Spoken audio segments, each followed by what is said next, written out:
শীতের রাতে বানিয়ে নিতে পারেন ঘরোয়া পার্টিতে এই ধরনের ডিম আর আলু দিয়ে এগ কাটলেট। চটজলদি তো হয়ে যায় আর এমন কিছু জিনিসেরও প্রয়োজন হয় না, ঘরোয়া সমস্ত উপকরণেই তৈরি হয়ে যায়।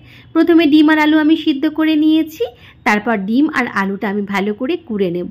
সিদ্ধ ডিমগুলো প্রথমে আমি এই গ্রেটার দিয়ে গ্রেট করে নিচ্ছি বা কুড়ে নিচ্ছি। এই ধরনের গ্রেটার সবার বাড়িতেই প্রায় থাকে, তো এই রকমভাবে সিদ্ধ ডিমগুলো প্রথমে আমি গ্রেট করে নিচ্ছি, তারপর আলুটাও গ্রেট করে নেব। দেখুন ডিমগুলো সব গ্রেট করে নেওয়া আমার হয়ে গেছে, এই রকম হয়েছে। এবার আলুগুলো গ্রেট করে নিচ্ছি। গ্রেট করার কারণে কি হবে না, দলা বা মণ্ড পেকে যাবে না, কাটলেটটা গড়তে বেশ সুবিধাই হবে। আলুগুলো সব আমি একেবারে গ্রেট করে নিচ্ছি প্রথমে, তারপর চলে যাব নেক্সট পর্যায়ে। এর জন্য একটা কড়াই বসিয়ে দিয়েছি, গ্যাসের ফ্লেম অন করে সামান্য সাদা তেল দিয়েছি, বেশ কিছুটা পেঁয়াজ কুচি দিয়েছি, দুটো মাঝারি সাইজের পেঁয়াজ কুচি দিয়েছি। পেঁয়াজটা সামান্য সোনালি রং ধরলে এতে দিয়ে দিলাম কিছুটা আদা গ্রেট করা আর লঙ্কা কুচি।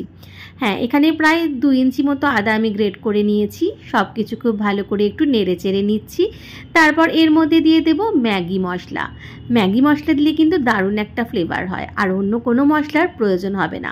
আমাদের বাড়িতে ম্যাগি প্রায়শই আমরা এনে থাকি, আর এতগুলো মশলারও প্রয়োজন হয় না, রয়েই যায় মশলাগুলো। তো এই মশলা দিয়েই আমি কিন্তু আজকে কাটলেটগুলো বানিয়ে নেব।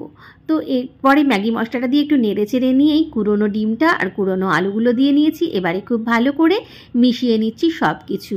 মিডিয়াম ফ্লেমে খুব ভালো করে একটুখানি ধৈর্য ধরে সব কিছু মিশিয়ে নেব। আলাদা করে কিন্তু নুনের ব্যবহার করলাম না, যেহেতু ম্যাগি মশলাতেই নুন দেওয়া থাকে। সামান্য গোলমরিচের গুঁড়ো দিলাম। এবারে আরও একটুখানি ধৈর্য সহকারে সব কিছু নেড়ে খুব ভালো করে সব কিছু মিশিয়ে নেব। ঠিক এই পর্যায়ে যখন আসবে তখন বুঝবেন হয়ে গেছে। এইবারে কিন্তু আমি এটা নামিয়ে নেব একটা অন্য প্লেটে। এই যে প্লেটে আমি নামিয়ে নিলাম, তৈরি হয়ে গেছে মেন কাজটাই। এইবারে আমি শুধু কাটলেটগুলো করে নেব। 3টে ডিম নিয়ে নিয়েছি, এর মধ্যে সামান্য নুন, সামান্য গোলমরিচের গুঁড়ো নিয়েছি। এবারে ডিমটা আমি ফেটিয়ে নেব। যে ব্যাটারে আমি ডোবাবো সেই ব্যাটারটা হবে এটাই, মানে এগ কাটলেটে আবার ডিমেরই ব্যাটার আমি কিন্তু বানিয়ে নিচ্ছি। অপর দিকে নিয়ে নিচ্ছি বিস্কুটের গুঁড়ো বা পাউরুটির গুঁড়ো। আমি আজকে ব্রেড ক্রাম্ব নিয়েছি, সামান্য নুন, গোলমরিচ আর কাশ্মীরি লঙ্কার গুঁড়ো নিয়েছি, যাতে রঙটা বেশ সুন্দর হয় সেই জন্যে। খুব ভালো করে পাউরুটির গুঁড়োটা মিশিয়ে নিচ্ছি সব কিছুর সাথে। ব্যাস, সব কিছু আমার রেডি হয়ে গেছে। এইবারে আমি কাটলেটগুলো গড়তে থাকবো। প্রথমে কিছুটা দলা নিচ্ছি, মোটামুটি একটা রুটির যেরকম দলা হয় সেই রকম মতোই আমি নিয়েছি। খুব ভালো করে হাতে গোল করে নিচ্ছি। তার আগে কিন্তু আমি হাতে তেল লাগিয়ে নিয়েছিলাম। এবারে খুব ভালো করে চৌকো আকারে করে নিচ্ছি।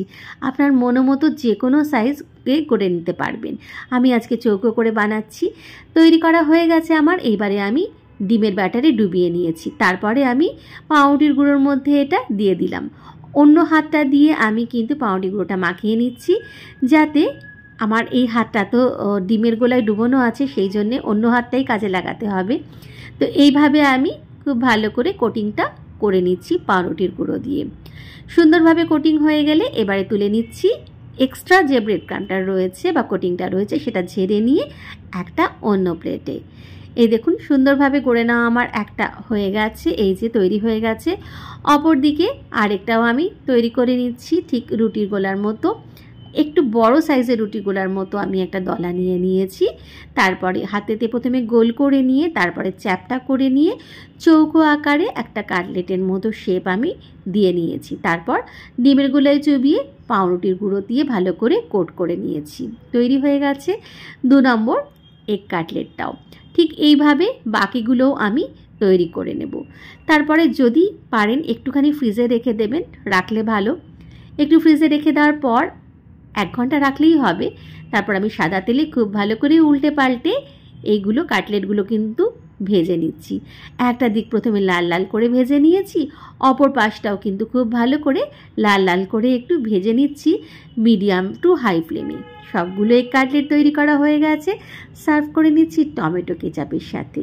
যে কোনো কিছুর সাথে সার্ভ করতে পারেন, মেয়োনিজ, যে কোনো রকমের সস বা বাড়িতে থাকা কাসুন্দি দিয়ে। আমি আজকে কেচাপ দিয়ে সার্ভ করে নিচ্ছি।